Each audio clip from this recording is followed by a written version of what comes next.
Porque as pessoas querem levar alguma coisa da região que visitaram. Cada um quer levar uma pequena lembrança. Então é uma grande cadeia que vai se criando. Aqui algumas ações que nós estamos fazendo já. Capacitação de agentes para o desenvolvimento do turismo religioso sustentável, criando cursos de especialização na área.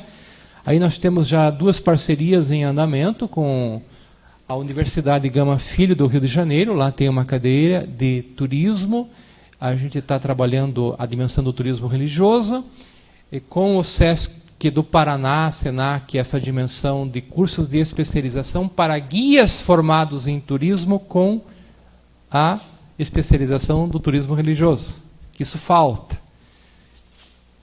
O mapeamento dos locais de turismo religioso, pode seguir, um por outro, assessorar entidades que almejem desenvolver ações, visitas técnicas e assessorias de destino religioso, santuários, eventos, prefeituras, conselhos de turismo, analisar e referendar projetos no âmbito do turismo religioso sustentável, apoiar e criar, desenvolver roteiros de turismo religioso, como a Rota da Fé, a Rota do Rosário, o Vale dos Santuários.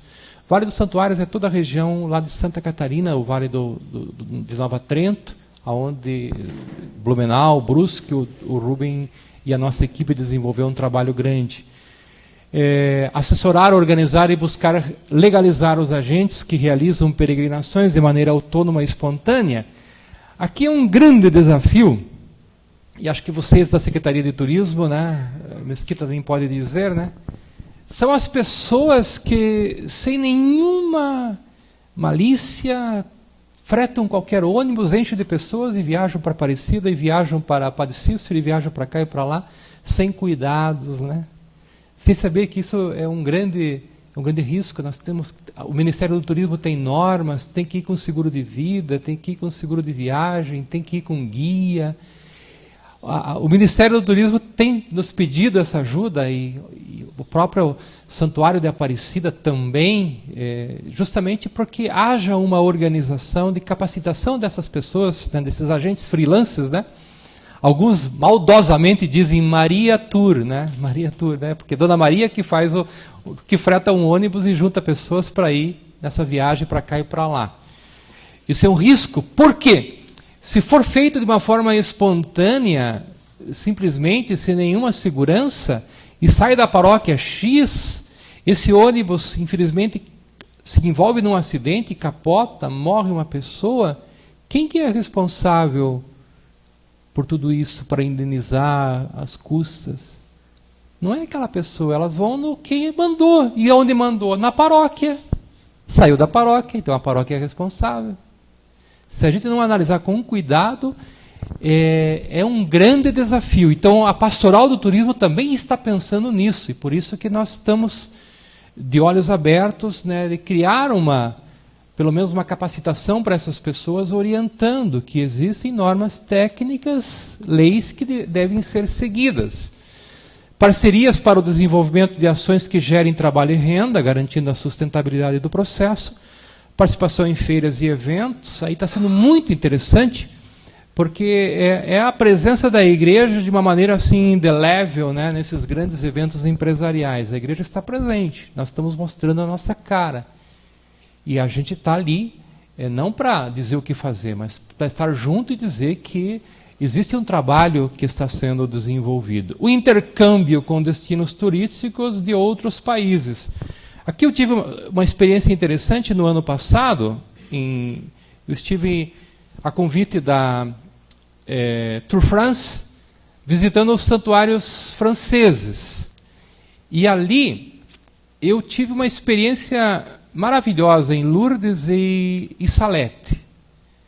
E Salete tem uma experiência maravilhosa para os santuários que a gente até pode trazer para o intercâmbio com a Pastoral da Juventude do Brasil e de outros lugares, e dos santuários. Salete é em cima das montanhas. Lá tem um santuário que eles acolhem jovens e menos jovens, quem quer, voluntários do mundo todo. Eles ficam lá 1 mês, 2, 3, para atender as pessoas das várias línguas. E, digamos, se a pessoa vem do Brasil, a passagem custa $1.000 ou €1.000 para esse jovem, ele vai até a França e ele ganha uma gratificação de €300 por mês. E então ele recebe a passagem de volta e fica prestando um serviço de 3 meses no santuário. Em Lourdes já é diferente, eles não dão dinheiro, mas é mais o trabalho. Jovens do mundo todo estão lá em Lourdes carregando aquelas cadeiras de rodas para cima e para baixo, para os banhos, né? Atendendo nas línguas das pessoas que chegam. Tem brasileiros, tem portugueses, tem alemães.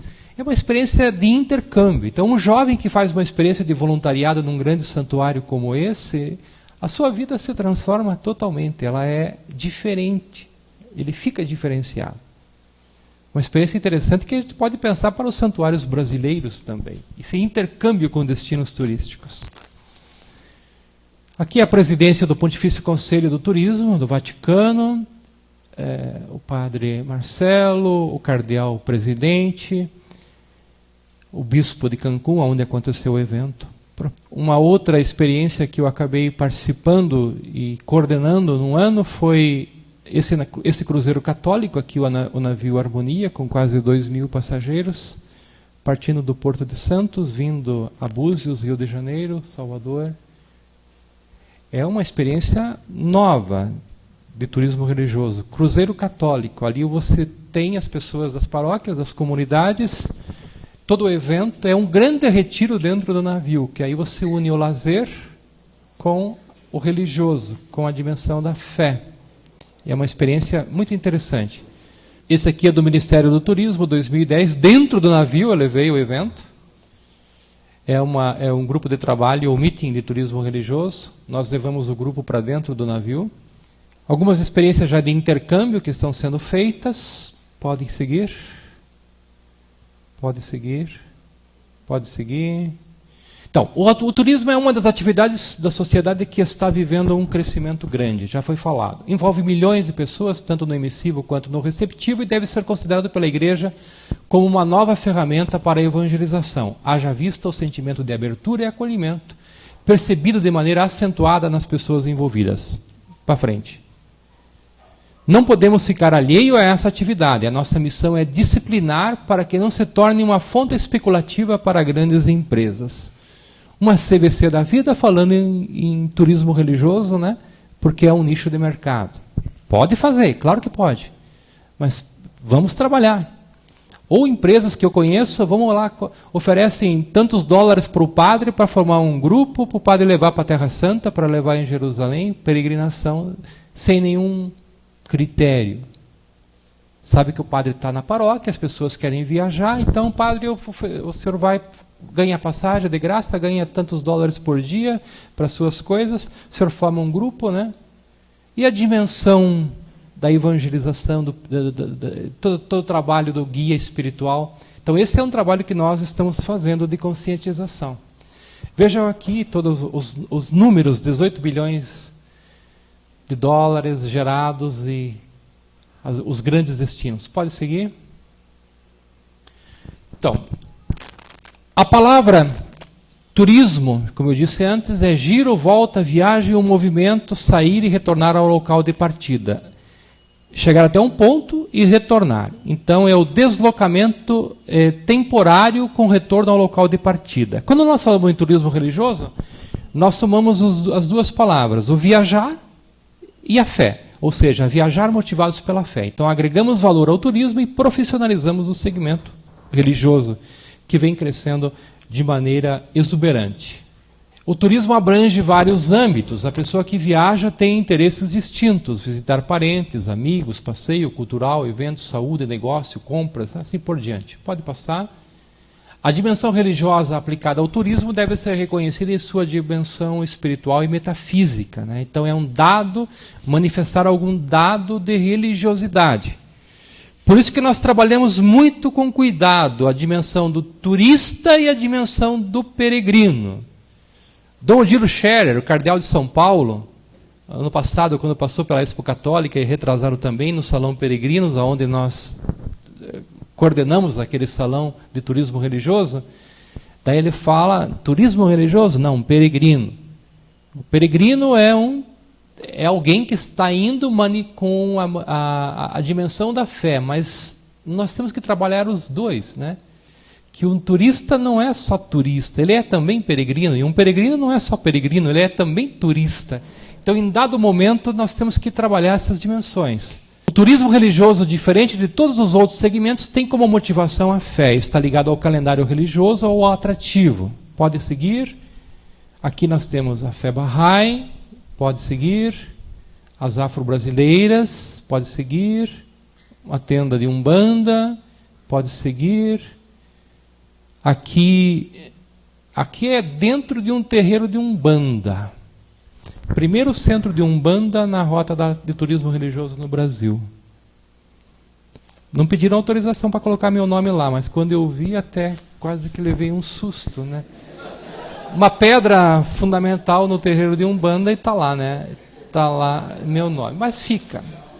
Foi uma coisa interessante, que começou de quebrar paradigmas, né? Quebrar paradigmas.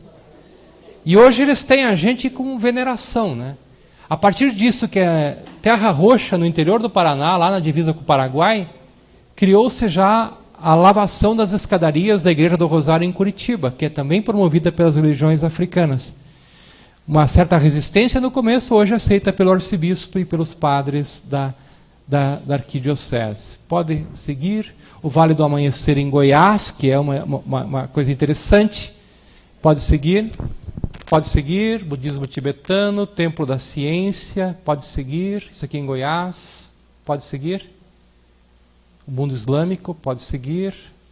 Aqui entra a arquitetura moderna, que também é um atrativo de turismo religioso, né? Pode seguir.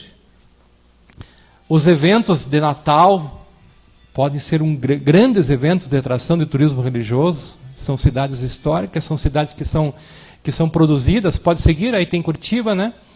Aqui são os destinos que eu falei, Aparecida, Nova Trento, Nova Jerusalém, Belém e Juazeiro, pode seguir.